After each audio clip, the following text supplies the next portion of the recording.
Law academy സമരത്തെ പരാമർശിച്ചു തുടങ്ങിയ കാലം സർക്കാരിനെതിരെ കുറുക്കിക്കൊള്ളുന്ന വിമർശനമാണ് ഉന്നയിച്ചത്. സമരം നീണ്ടുപോകാൻ കാരണം ഒന്നു മാത്രം. വളരെ വേഗം ചർച്ച ചെയ്ത് പരിഹരിക്കാവുന്ന ഒരു വിഷയം മാത്രമേ ആ സമരത്തിൻ്റെ ആദ്യഘട്ടത്തിൽ ഉയർത്തിയിരുന്നുള്ളൂ.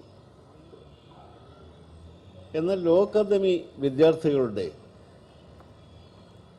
ആ സമരത്തോട് മാനേജ്മെൻറ്റും സർക്കാരും സ്വീകരിച്ച നിലപാടുകളിലെ ധാർഷ്ട്യം കൊണ്ടാണ് കൂടുതൽ വിദ്യാർത്ഥികൾ ആ സമരവുമായി ഒത്തുചേർന്നതും അതൊരു വലിയ വിദ്യാർത്ഥി പ്രസ്ഥാനമായി മാറിയതും. CPI സംഘപരിവാറിന്റെ കെണിയിൽപ്പെട്ടുവെന്ന കോടിയേരിയുടെ ആക്ഷേപത്തിനും കാനം മറുപടി നൽകി. ബഹുജന സമരത്തിൽ അല്ലെങ്കിൽ യോജിച്ച പോരാട്ടത്തിൽ എന്തിനാണ് രാഷ്ട്രീയമായ വേർതിരിവ്?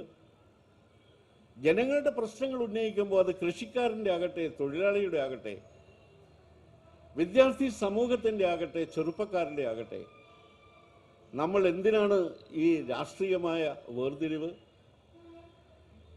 അത് യോജിച്ച ഒരു പോരാട്ടത്തെ ദുർബലപ്പെടുത്തുവോ ശക്തിപ്പെടുത്തുവോ? അത് നിശ്ചയമായും യോജിച്ച പോരാട്ടങ്ങളെയും സമരങ്ങളെയും ദുർബലപ്പെടുത്തുകയുള്ളൂ. ജനകീയ സമരം കൊണ്ട് മുഖം തിരിച്ചാൽ എന്ത് സംഭവിക്കുമെന്നും കാനം ഓർമ്മിപ്പിക്കുന്നു. CPI പ്രത്യക്ഷ സമരത്തിൽ നിന്ന് പിന്മാറി, പക്ഷെ ജനങ്ങൾ പിന്മാറിയില്ല.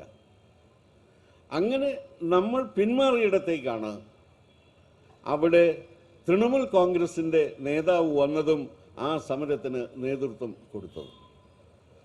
ആ സമരത്തിൻ്റെ ഫലമെന്താണ്? 34 വർഷക്കാലത്തെ ഗവൺമെൻറ് പടിഞ്ഞാറൻ ബംഗാളിൽ ഇല്ലാതായി. കണ്ടാലും കൊണ്ടാലും പഠിക്കില്ലെന്ന വാശിയുള്ളവരെ രക്ഷിക്കാൻ കഴിയില്ലെന്ന് കാനം പറഞ്ഞു. SFIയെയും രൂക്ഷമായ ഭാഷയിലാണ് കാനം വിമർശിച്ചത്. ഇതോടെ ലോ അക്കാദമി സമരത്തെ തുടർന്നുണ്ടായ CPI CPM പോര് തുടരുമെന്ന കാര്യത്തിൽ സംശയമില്ല. റിപ്പോർട്ടർ, തിരുവനന്തപുരം.